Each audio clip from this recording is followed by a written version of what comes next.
Okay, welcome. This is the podcast. Do we have a name for the podcast? So I was going to say, should I put it as the website name? And we put it in there? Or should we invent our own name? I feel like it should have a name. It gives it an identity. Because Emma's is kind of like my personal online persona. Which is cool. Like, you know, it's good to have. Like, don't get me wrong. Because that would be a bit mean if it's like Emsaws and friend. Yeah. Oh, that's me. But yeah, we should name it something. It should have a name. We'll decide. That's homework for next time. Yeah. Because when I do the homework, unlike this time, when I basically just turned up, because my dog ate it. Dogs do eat things. Yeah, that could have happened. Well, my name's Emma. And I'm Rachel. And we wanted to talk about books and adaptations and other things. And to start us off, what's your favourite genre? Mine. I would have to go back to when they were still calling it the horror section, I think. Like pre-Twilight, when there was actually good, decent paranormal romance and kind of fairy tale style stuff in there. And it did occasionally get scary. Not just in terms of what the guy's hair looked like, but actually scary. When vampires were kind of more gothic. Yeah. They're not gothic anymore, really, are they? No. I mean, they didn't have to be, because I had the whole, like, Angel from Buffy kind of phase. I guess that's when I came into it, but... We all had a Buffy vampire phase. Yeah, I think we're entitled to that, really. But Buffy generation. Yeah. It's, you know, it's pretty much expected. But, yeah, definitely pre-Twilight. Yeah, that's what I'm going to go with. How about you? Like, fantasy, but at the moment I pick up a lot of books that kind of do something really unique and interesting. So, like, the big three at the moment, like China Mieville, he does things that mix fantasy, sci-fi, steampunk. Yeah. And then Ben Aronovich does these really great kind of modern-day police procedural type things, except there's lots of magic and supernatural beings and things like that, and it's such a great book. Yeah, that sounds pretty awesome. Yeah. So anything that does something different, but kind of the default is some kind of fantasy. Yeah. I feel like there'll be crossover a lot in the middle. Yeah. Like, I think, yeah, we'll have, like, the other ends of the spectrum, but generally speaking, we're not a million miles away in our reading interests. But it's funny how defined it is, because, like, we do both go to the same kind of corner of a bookshop. Yeah. But not pick up the same book quite. Yeah, it's funny, isn't it? It's probably like there's probably one shelf in between, or like on the next bookcase over. Yeah, it's kind of niche, I guess. When you stop and think about it, it's like, oh no, I wouldn't go over there. That's the wrong shelf. Veering off towards the young adult section. Yeah. If you go too far and you end up in like 9 to 12, you're like, no. So what are you reading at the moment, or have you finished reading? I was reading that book Fallen, which was the first in a series about angels, basically, which was a new one for me. I was like, yeah, go on, I'll try some angel mythology. You know, maybe I need a break from getting this on my television. I'll try reading about it. Yeah. Is this the one on holiday? Yeah, this is the one I read on holiday. That you got really annoyed with? I did. I got very... There was... I perceived there to be a twist that I found very obvious on like page 1 of the novel. Because it gives you the premise whereby the guy is an angel who is being punished for falling in love with a girl. And so he is immortal, and so he's living his life on Earth, and he keeps running into her, and she has no memories, and like, you know, every time she starts to figure out what's going on, she'll die, and then she gets, I guess, reincarnated is what they want you to assume. But I'm like, really? Reincarnation in Christian mythology, does that go? Do they do that? Because I'm thinking they don't. And so basically I was like, okay, so it seems like, to me, this girl is also an angel who for some reason can't remember this or doesn't know this, or I don't know. You know, it just, that seemed a very logical thing to me. So I spent the whole book waiting for this to come out, and it doesn't. Probably because I've made it up. But it made when I got to the end of the book, And I thought, oh great, she's going to like access her never before seen angel awesomeness powers, start kicking ass in general, you know, save the guy maybe. Hey, we could do that these days. And no, she just kind of gets rescued because he's got wings. And I'm like, oh. I think I've done that before, where your mind's kind of creating its own book, and you start to believe that this book is something else, and it has something hidden that you're suddenly going to discover. Yeah. And then it never happens, and you never discover it, and you go, oh. Because the author never intended it. That's just my mind just imposing a story on it. So yeah, that was my most recent literary experience there. Yeah. Was yours more successful? It was, because it was the fourth book of the Ben Aronovich thing, the police thing. Of course. Also a holiday read. But it wasn't quite as good as the others. Oh, okay. The first one or two are probably the best. I've not read them for a while, because they come out... He's pretty much bringing out one a year. Yeah. Wow, that's kind of fast. Yeah, he's pretty good at that. I remember because last year I was reading the last one while the Great British Bake Off was on. So I know. So I know. Yeah, it wasn't quite as good. I think it was just because there was a lot going on, but it didn't really connect to my mind. I think because there was a lot of things happening, and they say, well, these are kind of connected. Well, if we go to this council block and scout it out, we'll figure out what's going on. Yeah. And it didn't really click until right at the end. And I think it's also because you needed knowledge of the previous books. But it still had funny bits. Yeah. It still had a great ending. And it had a twist at the end, right at the end, which kind of killed me. So even though for about the middle third, say, I was a bit meh about it, it killed me, and now I immediately need the next one. I don't cope well with a cliffhanger either. Like it doesn't sit well with me to not have that resolution. Yeah, I'm a bit upset. Oh no, was it that sort of moment? Yeah, so I think that's books covered. Yeah. Or current books. It's weird that we've both finished a book. Like at roughly the same time. Yeah. This kind of works out okay, because we can pick a book for next time. Yeah.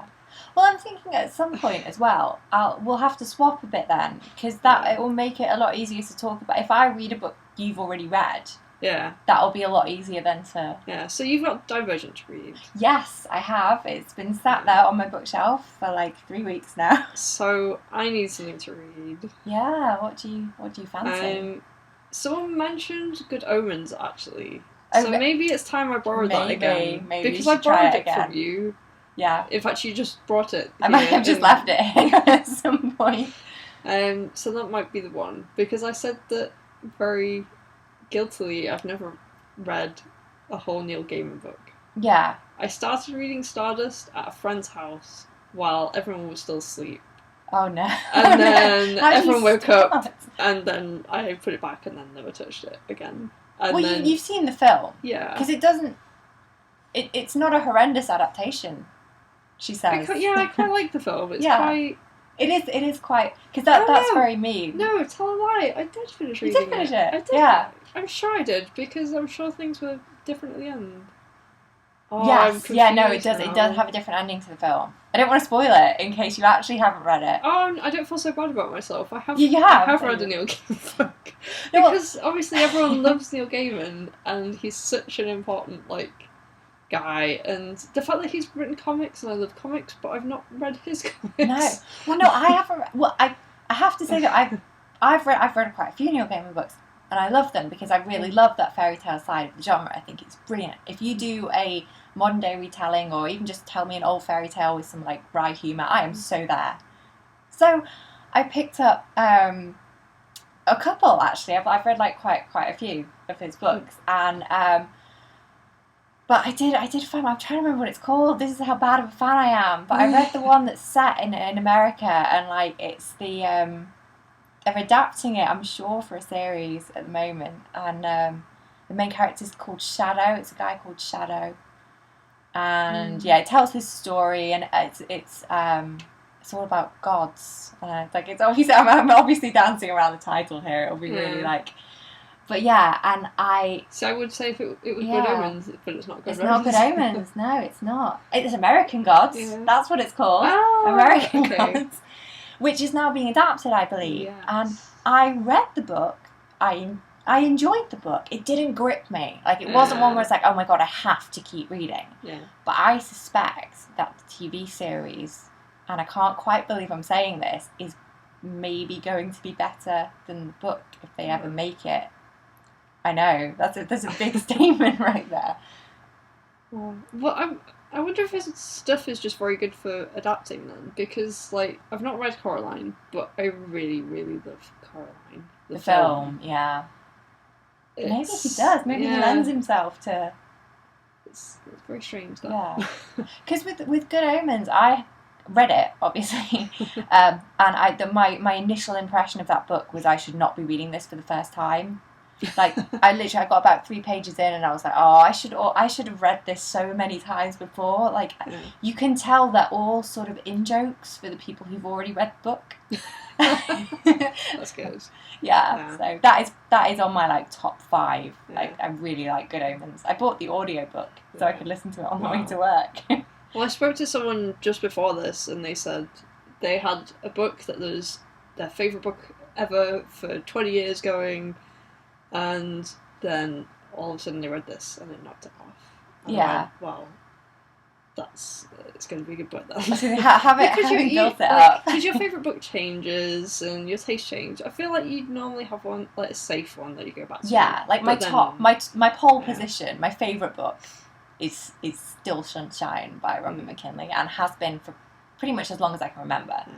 But the others change. Like, okay. I'm not going to get into this conversation. I think we'll save this. You read it. We'll save this topic of favourite books for another week. Yeah. Because I think that's a long discussion. Yeah. So what I wanted to get onto now is J.K. It's Rowling. Yeah. But I want to say Rowling because we had a teacher called Miss Rowling. I remember her. So it's very hard to get out of that. I know it's Rowling like bowling, but... I like that we're having a pronunciation discussion surrounding the Harry Potter franchise and not mentioning certain characters with unpronounceable names until Stephen Fry. Scamander. Well, yeah, I was on Hermione. Hermione. I think Hermione I would go with, and then Stephen Fry came along with his like beautiful melodious voice on the audiobook on tape actually, and suddenly went Hermione Granger, and I was like, whoa. What? He just knows too much, that guy. Yeah, he's too knowledgeable. So yeah. So basically, the news is that the little book, Fantastical Beasts and Where to Find Them, which originally came out when we were way back in school. Which was for children in need? Was it? Charity book? It was for Comic Relief. Oh, was it Comic Relief? Okay, yeah. Possibly. It was a charity. It was either that one or Children in Need. It was either the Red Nose or Pudsey. It was one of the big, it was televised, it was a big deal. And I haven't actually read it. Like, it's not, yeah, I had it. It's not plotted, it's like a little fact file on each animal. And I know that they wrote notes and stuff. Yeah, they did, yeah. And it's just something I've never picked up, and obviously because it's a weird charity thing, you don't see it all the time. Yeah. And I just never, I don't know, I never got around to picking it up. I think it's when it came out, I was too young to have a job, and I didn't really have pocket money usually. Yeah. So I never picked it up. So I remember it being interesting because there were animals in there that, because of the stuff I like to read, I'd heard of. So you've got pages on I don't know. This is really hard because a lot of the examples I'm thinking of then appeared in later books. But I don't know. Say at that point we hadn't come across a Pegasus yet, and they'd have the entry, and obviously you can see she's going like classic and then putting a twist on it, and then you get to the things that had turned up, like I'm sure the I don't know how you say it, like Acromantulas or whatever, Aragog had a page. Or a macular or something. Yeah, that one.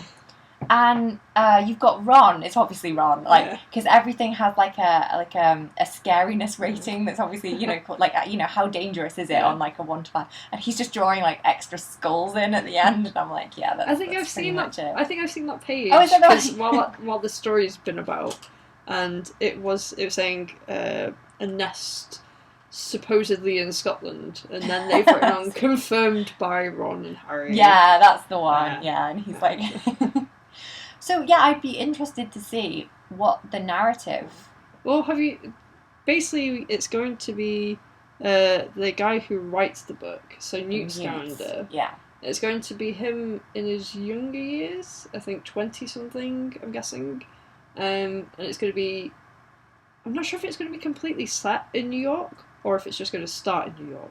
But there's going to be a 1920s New York setting. So in terms of him possibly researching to publish the book that we have retroactively inspired the film by? Yeah. Yeah? That sounds kind of awesome, to be fair. And they also want this to be a series, so anything could happen at this point. I mean, having possumored his family tree somewhat, there's a very slim possibility we might get Luna in it eventually, which would be cool. Not in this film, obviously. If they do like a massive scene. I think... Are they not doing she that? She said that it's not a prequel. So by that, I feel like it's completely separate, different characters. I maybe mention forward, or I don't know. You might get little tips, but no. Like there's enough there. You know, it would be pretty cool. I mean, there's so much that she's obviously put so much effort into the world that it's actually it's pretty great to see what she would do with it post the Harry story, and set it in America as well, because there's some big... I'm quite excited, actually. It's quite an interesting thing, and I wanted to ask a question. So Newt Scamander is going to be a British guy, so he's going to be or English, whatever. Yeah. And so my question is, if it's going to be in New York, would you still like to see an effort for British actors to be in it? Or would you be happy for it to be an all-American cast? I think that sourcing a British actor who has not already been part of the Harry Potter franchise would be impressive if they could get someone. But it would be very nice, because it would be nice to see a British actor in an American-made film who's just not the bad guy at all. And I know I'm generalising massively there, but that's true, actually. I would enjoy it. It would be really nice to see it, and not done in a cheeky way, as in literally just to be here's our main character who does happen to be English. So you wouldn't feel like the franchise is being taken from us, because it's... I think as long as J.K. Rowling is still there, she's still in charge. I guess that's... I mean, personally, I'm quite happy for... There's one English guy, it's run by Rowling. I'm quite happy if it's an American cast. Yeah. I just thought it'd be... I think as long as it's a good cast. Because I think the trouble is, the fan base is there, whether they want us to transfer or not, we're there.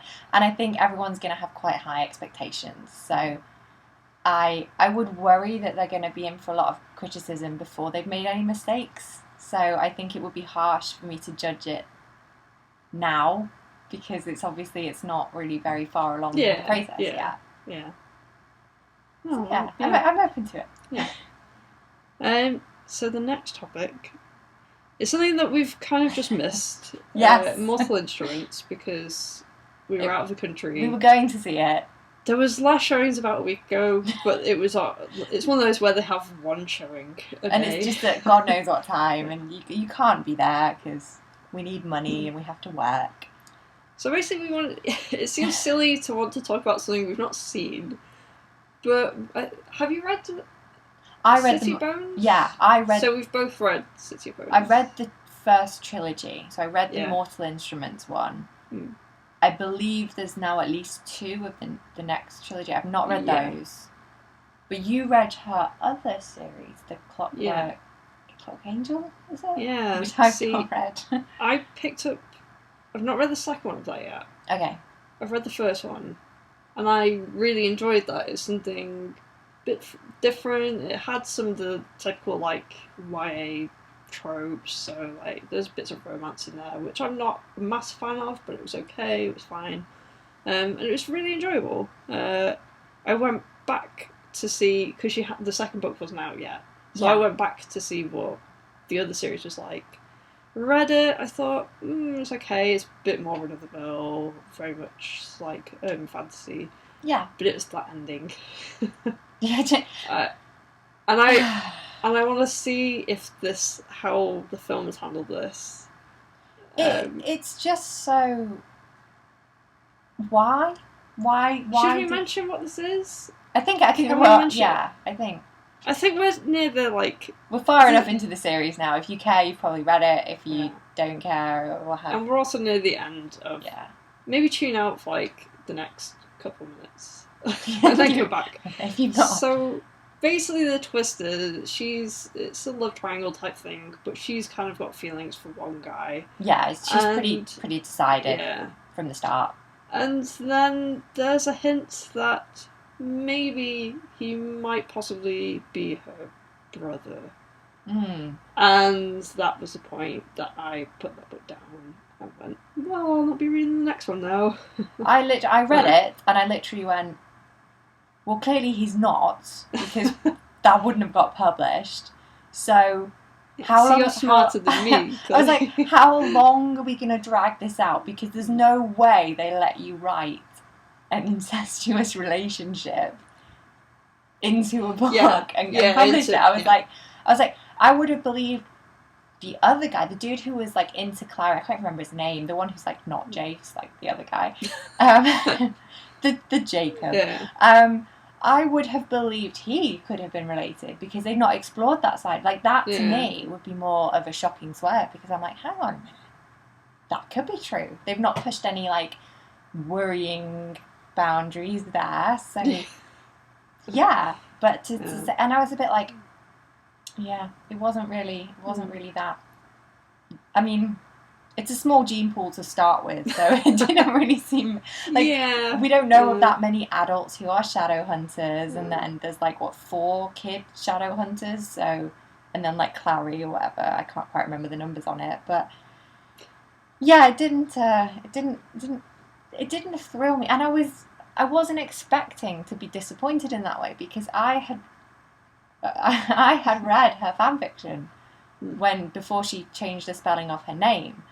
Because I became aware of Cassandra Clare because the internet told me of her Draco series, like the Draco Dormian series, which kind of credits her with making Draco like a badass, like anti-hero character for the Harry Potter fandom, and I love the Harry Potter fandom, and Draco's awesome. And I don't know if she did, I don't know if that's accurate, but I'm pretty sure that, like, TV tropes are kind of accrediting that whole, like, Draco and leather pants, like, trope to her and her fanfiction. So, I don't know, I was expecting something a little bit more, I don't know, new and revolutionary and... Yeah. But then, the other thing that turned me off is something that I found out about, which was supposed plagiarism. Not for the books, but from her time in fanfiction, where she would pull passages from books that she thought were not so well known, and then when it was pointed out to her, she said, it's fanfiction, anything goes, whatever. And there was also claims of her bullying other people, and so... Which I have to say, I hadn't heard about until you told me, and I don't know, that's actually really sad, because you think if that's true, and I'm not saying it is, because, like, I don't know exactly what's gone on, but it sounds like from what you've found there's at least some evidence to support that this went on.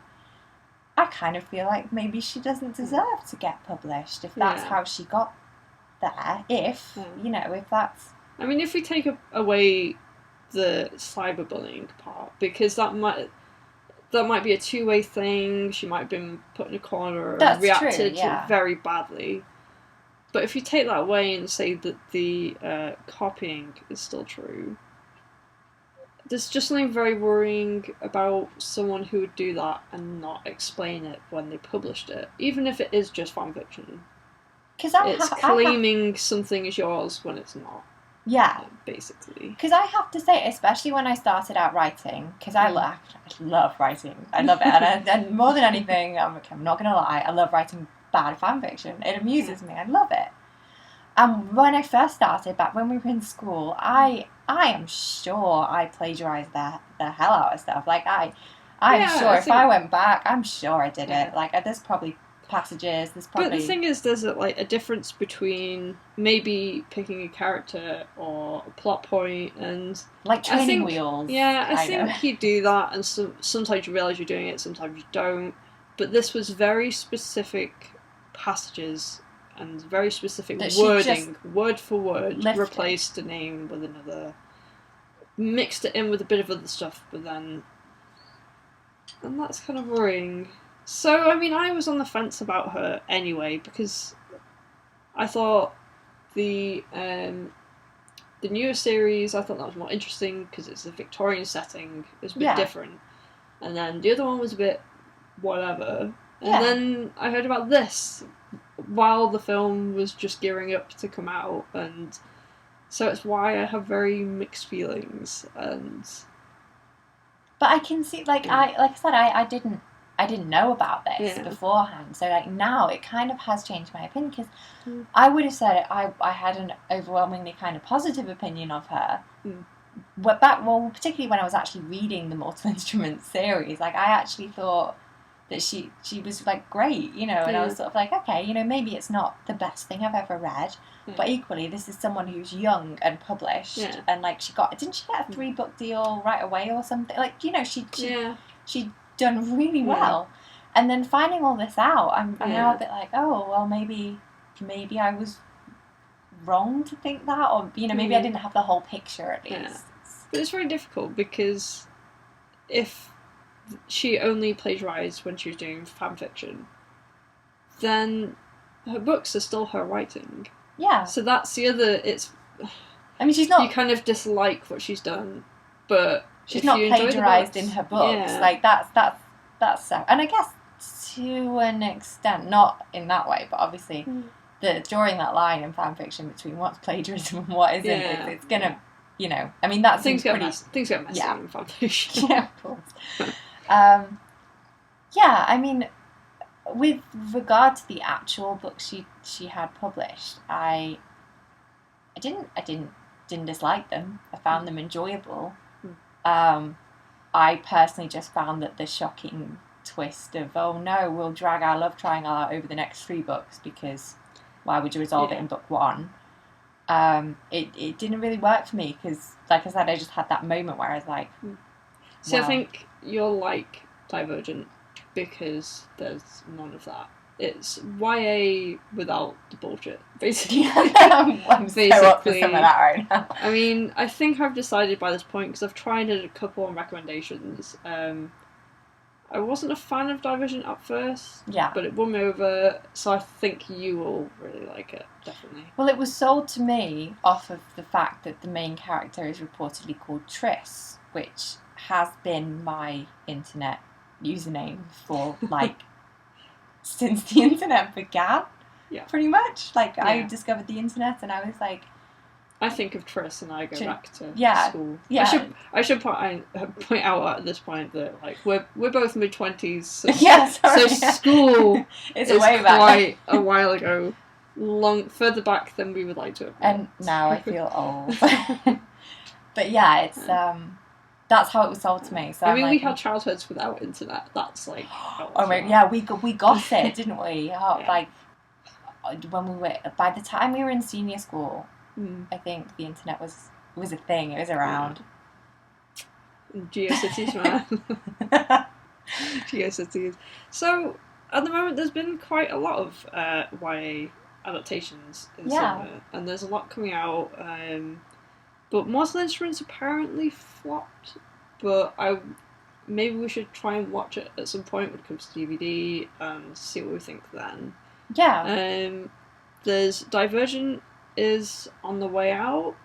There's the next Hunger Games, which is good. I'm sure we'll talk about Hunger Games probably at some point. The one that's I don't know if it still counts as young adult or not, but they're doing Ender's Game is coming out. Ender's Game. Which, if you haven't read, I'm totally making you read at some point. Ender's Game is awesome. And then The Host has been out already, the other Stephanie Meyer, which I watched on the plane home. I forgot you watched that. Quite pleasantly surprised by, I have to say. Really? Yeah, I read the book though. I knew what I was getting into. Yeah. It did quite a decent job, I thought, surprisingly. I'm not saying it will win all the Oscars. It will win some more than Leonardo DiCaprio. Oh, I went there. I can't believe you pulled him into this and his lack of Oscars. Yeah, but there have been a lot of young adult franchises where they seem to have like taken that chance, made the film series. See, it's definitely Twilight, it's Hunger Games. They've gone young adult. It's the way to go. We'll make money. This is money we can get, and it's not. It's failed for some people, but Divergent has a good chance. I think if they've really gone for it, then. But maybe we'll discuss that again. Well, that is my homework, I think, for this week. Because shall we decide on homework? So is that our homework? That's what Yours I'm is going Divergent. for. Divergent, yeah. Should mine be Ender's Game or should mine be Ah. Good Omens? Oh, it's a good question. Well, do we know when? I don't think Ender's Game is out that soon, so you've probably got time to do Good Omens, but I don't know. You could toss a coin. That could be how you pick. Maybe I should do Good Omens, I think. Okay. Well, that was your first. Yeah. Sort of feeling on it. People have recommended it, and I've only heard good things. Yeah. So I think. Yeah, do try and bear in mind that it really made me feel like I shouldn't be reading it for the first time. It was quite alienating. I was like, oh God, I don't know this joke. I should already know this.